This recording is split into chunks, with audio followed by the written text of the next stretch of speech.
don't get me wrong, I understand that she's operating a business, because if I was operating a business, signage is your best advertisement. Yeah. But there are certain criteria for certain areas for signage, and that the electronic signs is what is a big distraction. And a lot of cities, we are less stringent than a lot of cities around us on our signage.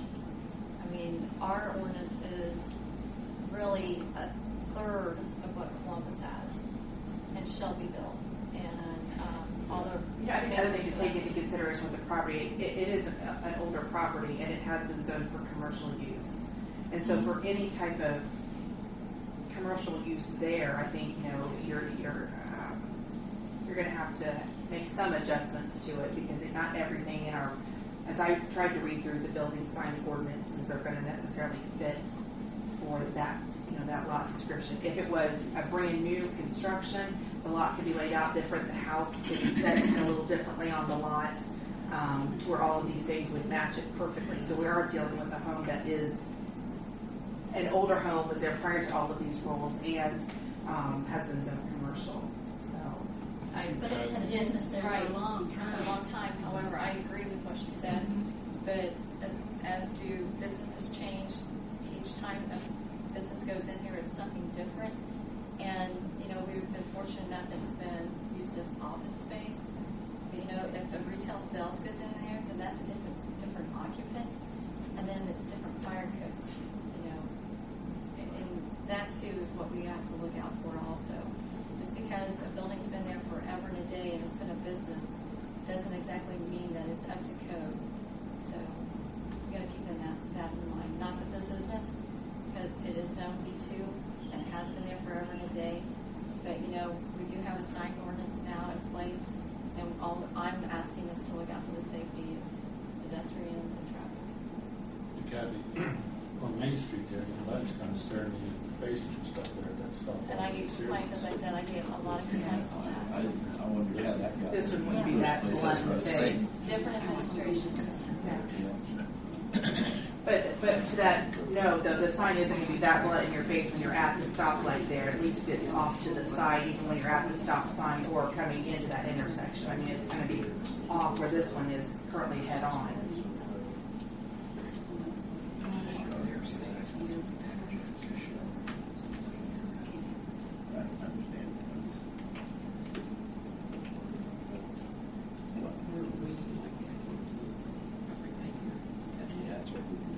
Because then that way you've got the option that there is problems there. We can take it back. But if you look at that lot, there's not a lot of other places to put it. I agree. That's not our problem. No, it's not. It's not. Realistically, if you're going to have a business. See what the complaint situation is over the course of a year. Yeah. And the traffic accident report. Could you have a trade down?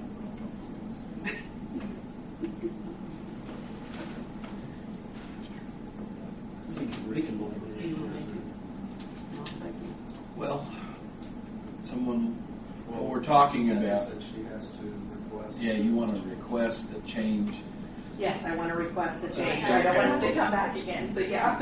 Well, you Whatever have he to come You'll have to come back. Oh, You'd have to come back. Right now, tell you what we're talking about is I don't know how everyone will vote, but the motion will probably be something along the lines of allowing you to do that for 1 year.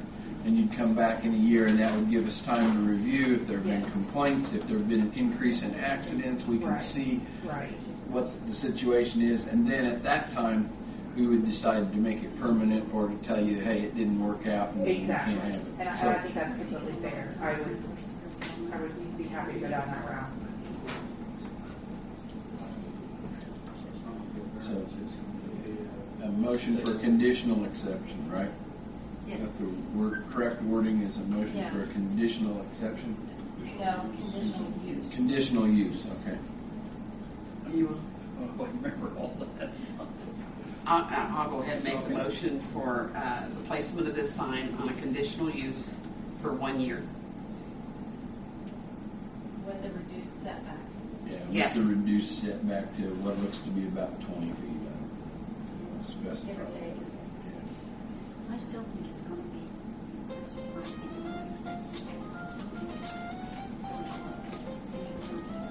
So this will give us time to fix that But though. what if in 3 months? We can bring her back anytime. Yeah, we have the option.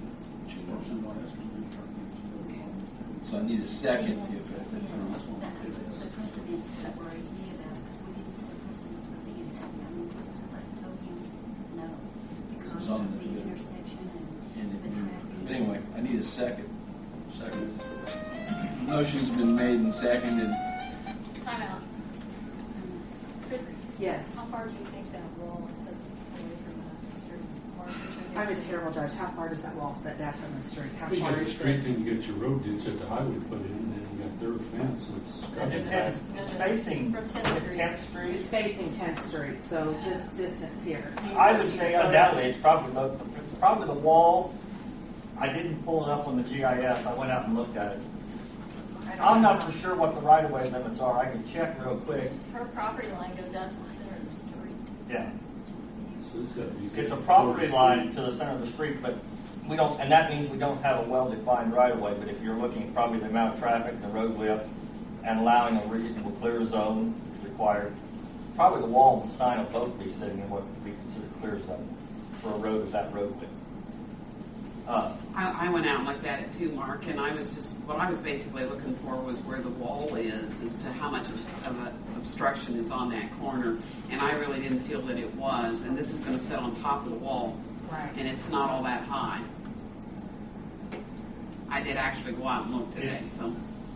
You That notice wall where can't be higher the, than- where the stop bar is supposed to be, with it this close, if the stop bar was installed properly, the sign would probably restrict vision of the first vehicle in line that's trying to look north.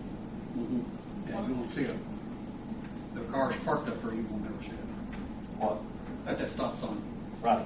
Yeah. But I'm saying if you're the first vehicle on 10th Street and you're westbound and the stop bar is installed properly, you probably be looking into the sign because you won't be able to see over the wall and the sign in that close proximity. Yeah, because you always got to pull on up. You got to See pull out that in the anyway. intersection, and that Yeah. makes it dangerous. Yeah. And most of the time they do it because of the wall that's already been placed.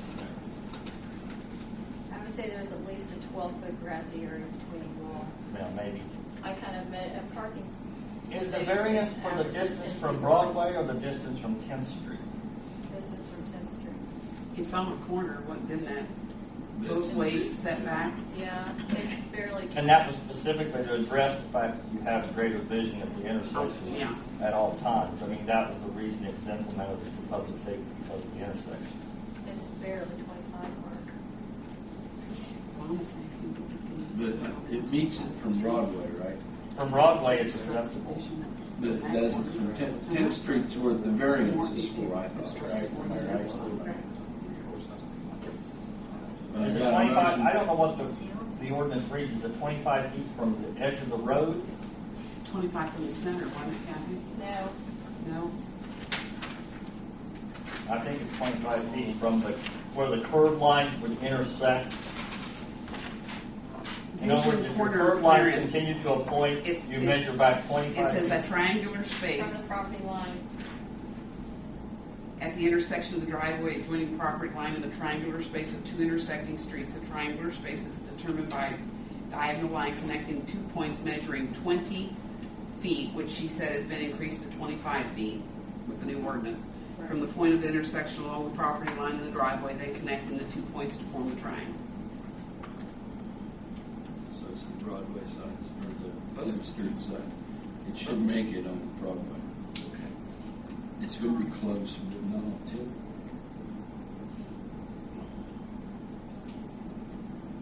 Do you have an aerial photograph, Kathy, with the property lines? Yes.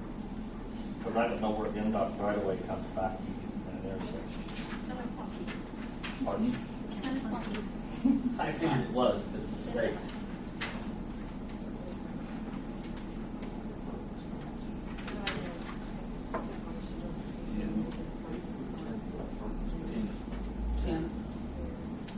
This is I'm NDOT assuming property line. it's 10 feet. It's right around 20. If you look at that space and that space, they're about the same, so I'm saying it's about 10 foot maximum. That's the restriction. I take it from.